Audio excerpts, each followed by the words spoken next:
आज राष्ट्रीय जनतांत्रिक गठबंधन का नेता चुना गया और माननीय मोदी जी पुनः एक बार इस देश की सेवा करेंगे। इस खुशी में आज पूरे देश भर में हर्षोल्लास है। उसी उपलक्ष्य में भारतीय जनता पार्टी कार्यकर्ता पदाधिकारियों ने एक दूसरे को मिठाइयाँ खिलाकर आतिशबाजी कर अपनी खुशी का इजहार किया है।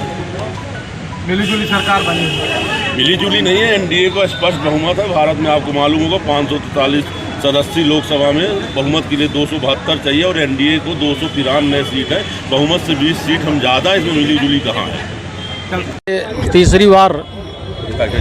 तीसरी बार बीजेपी जो है सरकार बना रही है। इसमें ये जो है आगे की क्या प्रक्रिया है कि क्या, चूँकि ऐतिहासिक जीत हुई है मध्य प्रदेश में 29 सीट बीजेपी ली है, इस संबंध में आपका क्या कहना है? मुझे लगता है भारत के इतिहास में 1962 के बाद पहली बार ऐसी कोई सरकार बनी, पहली बार ऐसे कोई प्रधानमंत्री हुए कि जो 10 वर्ष सरकार में रहने के बाद तीसरी बार स्पष्ट बहुमत की सरकार बन रही है। निश्चित तौर पर है हमारे भारतीय जनता पार्टी के लिए, सभी राजनीति अपने एनडीए गठबंधन के दलों के लिए, साथ ही समूचे भारतवर्ष के 140 करोड़ जनता जनार्दन के लिए खुशी का माहौल है। क्योंकि मोदी जी ने जिस तरह 10 वर्षों में देशवासियों की सेवा की है, गरीब कल्याण के काम किए हैं और भारत का डंका पूरे विश्व में बजा है। आज भारत विश्व की 5वीं सबसे बड़ी अर्थव्यवस्था है और मोदी जी ने जैसा संकल्प लिया है कि अगले सरकार हमारी कार्यकाल पूरा करते हैं हम विश्व की तीसरी बड़ी अर्थव्यवस्था बनाएंगे और 2047 तक भारत हमारा विकसित भारत बनेगा, तो निश्चित तौर पर हम सबके लिए खुशी का विषय है।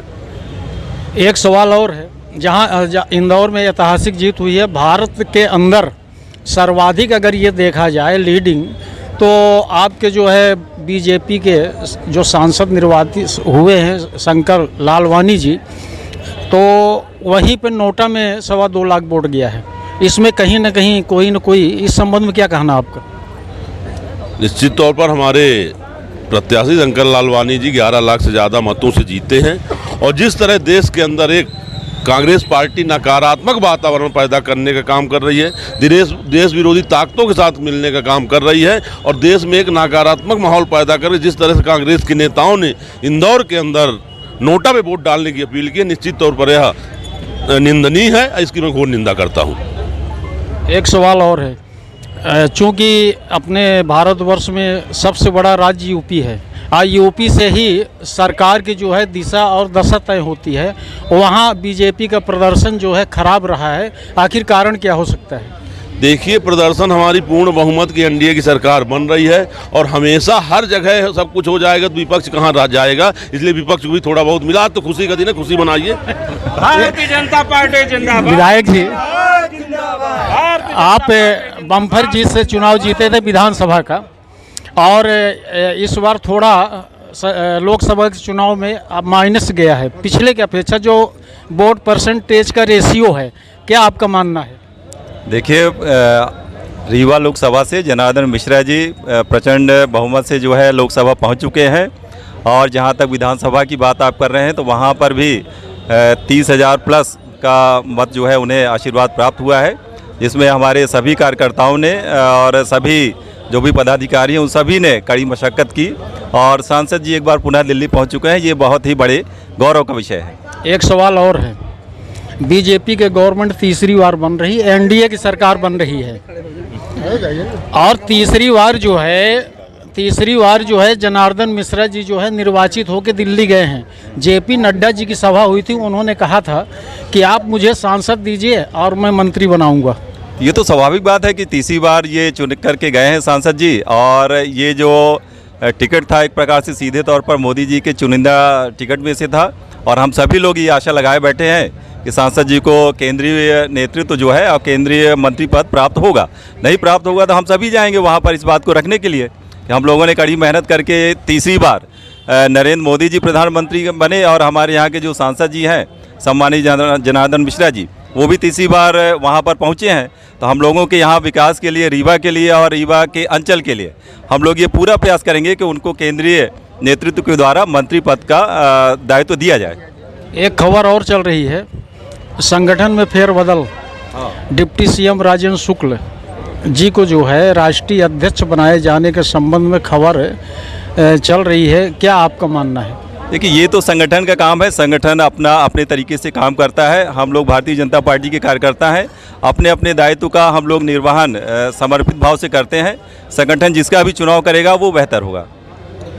रीवा संसदीय क्षेत्र, खासतौर पर रिमही जनता के प्रति, चूँकि आज सांसद जी हैं नहीं, वो दिल्ली में हैं, चूँकि आप भी एक मनगवा के विधायक हैं, जिम्मेदार हैं, आपका भी दायित्व है। रिमही जनता के लिए आपके माध्यम से क्या संदेश है?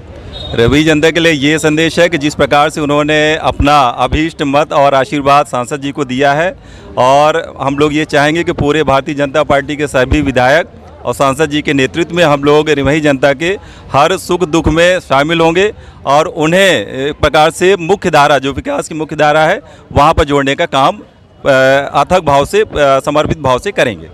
एक सवाल और है। परिणाम आया, 4 जून को परिणाम आया और 5 जून को जो है आपके भाजपा चुनावी कार्यालय से जो है विजय जुलूस निकला। कुछ विधायक जो है अनुपस्थित पाए गए, उसका रीज़न क्या है? कहीं गुटबाजी तो सामने नहीं है? नहीं, भारतीय जनता पार्टी में कोई गुटबाजी नहीं होती है। ये तो आपका प्रश्न ही बेतुका है। सारे विधायकों में से जो भी विधायक जहाँ कहीं भी रहे, कहीं न कहीं पर वो संगठन के द्वारा आमंत्रित थे। कोई भोपाल में था, कोई दिल्ली में था, इस कारण से कोई नहीं अनुपस्थित था। बाकी पूरी भाजपा तो यहाँ पर एकत्रित थी। वो आपने यहाँ पर जनता का समूह देखा और जुलूस भी देखा होगा उस दिन। ऐसा कुछ नहीं है, सारे विधायक यहीं मौजूद थे। नहीं, ऐसा कोई कारण नहीं है, और सभी लोग कहीं न कहीं पर अपने अपने काम में लगे हुए थे। और मैं था, डिप्टी सीएम साहब थे, सांसद जी थे और दिव्यराज जी थे, ये लोग सभी लोग उपस्थित थे। और कोई यदि नहीं था तो किंचित कारणों से नहीं था, तो दिल्ली और भोपाल में ही संगठन के ही काम से बाहर थे। सवाल उस बात का नहीं, यहीं मौजूद थे। यही मौजूद मतलब यहीं थे, यहाँ थे, मेरी जानकारी में नहीं है। मैं तो यही कहूँगा कि वो सभी लोग यहाँ पर उपस्थित किसी कारण से नहीं थे। भारतीय जनता पार्टी एक है और यहाँ पर ऐसा कहीं कुछ नहीं होता है। और कुछ कहना है आपका? मैं ये जरूर कहूँगा आपके चैनल के माध्यम से कि जिस प्रकार से पूरा देश खुशियाँ मना रहा है, पक्ष भी खुशी में है, विपक्ष भी खुशी में है। जब आप देखते हैं तो जो विरोधी दल है वो भी खुशियाँ मना रहा है कि हमको इतनी सीटें प्राप्त हुई। इस बार आप देखेंगे संसद भवन में ऐसा माहौल रहेगा कि पक्ष के मोदी जी ये कहेंगे कि हम एक बार पुनः प्रधानमंत्री हैं, पूरे विश्व का नेतृत्व कर रहे हैं, और उसी प्रकार से विपक्ष भी खुशी रहेगा कि हमारी भी सीटें ज़्यादा आईं। तो आप ये देखेंगे कि पूरे देश में एक खुशी का माहौल है, और इस खुशी के माहौल का नेतृत्व करता हमारे परम आदरणीय नरेंद्र दामोदर दास मोदी जी हैं। सबसे बड़ी बात ये है।